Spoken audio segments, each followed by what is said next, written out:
High বন্ধুরা, সবাই কেমন আছো? আশা করি সকলে ভালো আছো। আমিও আপনাদের আশীর্বাদে অনেক ভালো আছি। তো চলে আসলাম সোজা একদম মেয়ের স্কুলে। ঠিক আছে, তো মেয়ের প্রথম পরীক্ষা হয়েছে। তো স্কুল থেকে গার্জিয়ানকে ডাকছে, আজকে মেয়ের খাতা দিবে, মানে বাচ্চারা কীরকম পরীক্ষা দিল, কীরকম লিখলো, তার জন্য স্কুল থেকে প্রত্যেকটা গার্জিয়ানকে ডাকছে আজকে। তো এই যে দেখতে পাচ্ছেন এখানে প্রত্যেকটা বাচ্চার মা চলে এসেছে। সবাই আজকে বাচ্চাদের খাতা দেখবে, তারা পরীক্ষায় কীরকম লিখলো। ঠিক আছে, তো আমি আসতে চাই নাই, কারণ সকালে প্রচুর কাজ থাকে সংসারে। হ্যাঁ, তার মধ্যে তোমাদের দাদাবাবু 9টার মধ্যে অফিস চলে যায়। তো আমি ওনাকে আসতে বললাম, যেহেতু উনি আসতে পারবে না, তার জন্য উনি বললো আমার তো যাওয়া হবে না, আমি অফিসে যাব, তো আমার বদল তুমি চলে যাও। তো যাই হোক, মা বাবার মধ্যে যে কোনো একজন আসলেই হয়, তো তার জন্য আমি আসলাম। তো এই যে লাইব্রেরিতে ঢুকলাম, এই যে ম্যাডাম খাতা নিয়ে দাঁড়িয়ে আছে, সবাইকে জিজ্ঞাসা করছে সব গার্জিয়ানরা কি এসেছে। তো সব মায়েরাই আসছে, বেশিরভাগ মায়েরাই আসছে। আর স্কুলে বাচ্চাদের বিষয়ে বেশিরভাগ মায়েরাই আসে। ঠিক আছে, বাবারা কম আসে।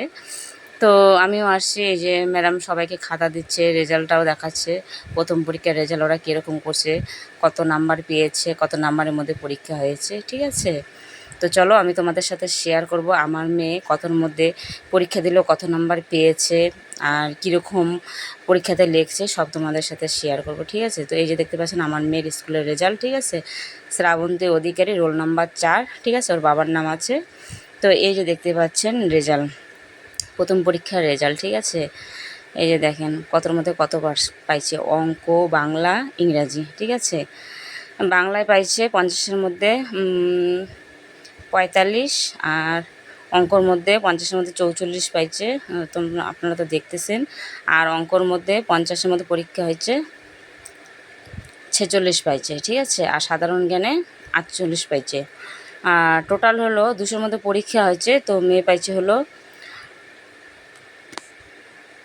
তো 148 পাইছে।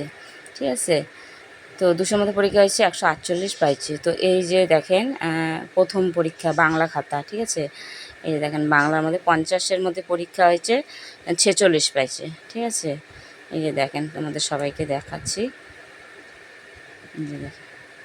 এটা ইংরাজি, দেখেন ইংরাজির মধ্যে কত পাইছে দেখতে পাচ্ছেন। আর এটা হলো অঙ্কর মধ্যে 50-এর মধ্যে 44 পাইছে।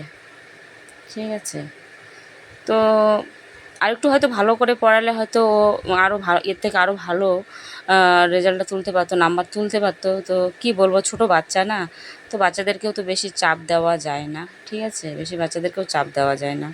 তো এই যে দেখতে পাচ্ছেন প্রত্যেকটা গার্জিয়ান, মানে বাচ্চার মারা সবাই বাচ্চাদের খাতা চেক করতেছে। তো এই যে দেখেন সবাই খাতা চেক করতেছে। তো এই যে তারপরে এই যে ভাবলাম যে দেখি মেয়েটা ক্লাসে কীরকম ক্লাস করতেছে, বদমাস মেয়েটা, কারণ খুব বদমাস। তো ওই যে দেখেন চুপ করে ওখানে বসে আছে।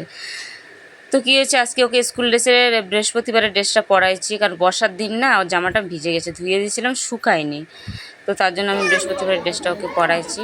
তো স্কুলও ছুটি দিয়ে দিল, খাতাও দেখাও শেষ, স্কুলও ছুটি দিয়ে দিল। সব গার্জিয়ানরা বাচ্চাদেরকে জুতো টুতো পরে রেডি করাচ্ছে, এখন সবাই বের হবে। এই যে আমার মেয়েও রেডি হয়ে একদম বেরিয়ে পড়লো, জুতো পরে ওর বান্ধবীর হাত ধরে আগে আগে যাচ্ছে। ঠিক আছে, দেখতে পাচ্ছেন ও আগে আগে যাচ্ছে। তোকে বললাম ধীরে ধীরে যা, বৃষ্টি হয়েছে, পাকাটা খুব পিছলা, পড়ে যাবে। ও মেয়ে আমার কথাই শুনছে না, ও আগে আগে যাচ্ছে, আমি পিছিয়ে পিছিয়ে যাচ্ছি।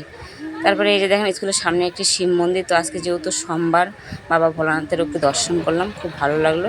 তারপরে সোজা মেয়ে চলে আসলো একদম দোকানে কিছু কিনতে, ওকে পেপসি লাগবে। তারপরে এই যে মেয়ে পেপসি নিয়ে একদম টোটোর মধ্যে একদম উঠে পড়লো।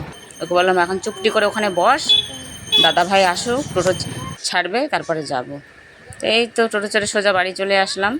তো বাড়ির সামনে নামায় দেয়, যেহেতু রাস্তাটা খারাপ, সরকারি রাস্তা, তো কাজ চলছে সামনে। ঠিক আছে, তো ভাইটা বললো যে না, টোটো নিয়ে যাব না, টোটো নিয়ে গেলে আবার যদি গাথার মধ্যে পড়ে যাই রিস্ক হয়ে যাবে। তো তার জন্য পাকা রাস্তার মধ্যে নামায় দিল। তাই আমি বাচ্চাকে নিয়ে, মানে আমার মেয়েকে নিয়ে হেঁটে হেঁটে যাচ্ছি। ঠিক আছে, কারণ এটা সরকারি রাস্তা, মানে রাস্তাটা পাকা হবে। ঠিক আছে, তো পাকা হয়ে গেলে আর কোনো সমস্যা হবে না, তখন একদম বাড়ির সামনে গেটের সামনে গিয়ে নামাই দিয়ে আসবে। ঠিক আছে, তো মেয়েকে বললাম একটু ধীরে ধীরে যা। তো একটা বান্ধবী পাইছে, ওর বাড়ি অনেক দূরে, একটু ভিতরে। ঠিক আছে, ওর গার্জিয়ান আসে সামনে, এসে ওকে নিয়ে যায়। তো আমার মেয়ের হাত ধরে ও যাচ্ছে। ওকে বললাম দেখে শুনে যা পড়ে যাবি, মেয়ে বলে না পড়বো না। এই যে দেখতে পাচ্ছেন এখানে এই যে কাজ চলছে, ঠিক আছে, রাস্তার কাজ চলছে। এই যে দাদা ভাইয়েরা লেবারগুলো ওখানে আছে, যে মেশিন টেশিনগুলো সামনে রাখছে, নাহলে এত কষ্ট করে আসতে লাগতো না, তো বাড়ির সামনেই নামতে পারতাম, ঠিক আছে। তো মেয়েকে বলছি এদিকে একটু ক্যামেরার দিকে একটু তাকা, মেয়ে বলে না আমি তাকাবো না। ও তো আমার কথা শুনেও দৌড়ে যাচ্ছে, ঠিক আছে। এই যে দেখেন কাজ চলছে, রাস্তার কাজ চলছে, দাদা ভাইরা কাজ করতেছে, ঠিক আছে। তো প্রায় চলে এসেলাম বাড়ির সামনে, ঠিক আছে। তো অর্ধেক রাস্তাটা হয়ে গেছে কাজ। তো প্রিয় বন্ধুরা এই যে চলে আসলাম সোজা সোজা একদম বাড়ি, ঠিক আছে। তো প্রিয় বন্ধুরা আমার ব্লগ ভিডিওটা কীরকম হলো, ঠিক আছে, সবাই একটু জানিও। আর যদি ভালো লাগে একটু লাইক কমেন্ট করে দিও, ঠিক আছে। আর ভালো লাগলে এই দিদি সবসময় পাশে থেকো, ঠিক আছে। আর আমার ছোট্ট বাড়িটি দেখাচ্ছি তোমাদেরকে। তো এই যে দেখতে পাচ্ছেন সোজা চলে আসলাম একদম গেটের সামনে।